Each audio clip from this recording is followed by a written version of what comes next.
While rival Harley-Davidson has been busy putting larger motors in various cruisers, check our review of the Lowrider S last issue for an example. Indian has chosen the opposite tack to expand the popularity of the Scout introduced last year. The Scout 60 removes some cosmetic and chrome baubles from the standard Scout, along with reducing the bore by 3 mm and, oddly, absconding with the Scout's fifth cog of 6. With an identical chassis, save for a slight mod to the shock springs, hopping on the Scout 60 is a familiar experience if you have ridden the standard Scout.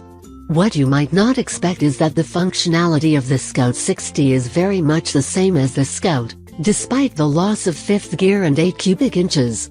Indian claims the Scout 60 is down 22 horses on the Scout. That may very well be, but the loss of torque is just 7 foot/pounds, and the Scout 60 hits its pulling peak in just a few fewer spins of the crank than the Scout. Without riding them back to back, the Scout 60 gives up nothing around town to its 8 cubic inch larger displacement brother. You will still be able to bend traffic to your will, as you can aggressively move between and around cars as needed. If anything, the decrease in power makes the 60 less fatiguing to ride in urban areas. There's a reason high horsepower bikes have urban power modes that pad down the output.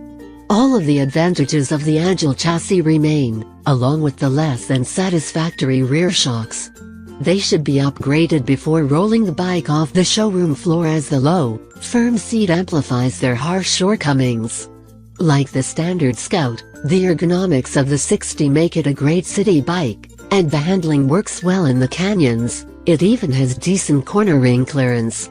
The wide bars and fat tires provide a confident ride, and the 60 goes where you point it.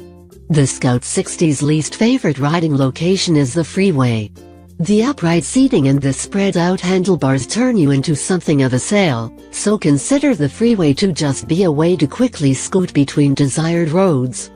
Given the 60's antipathy for open highway riding, the loss of fifth gear from the standard Scout is not an issue. It means you have a nicely spaced 4-speed for the city environment, and then an overdrive gear for when you want the engine to relax at higher speeds.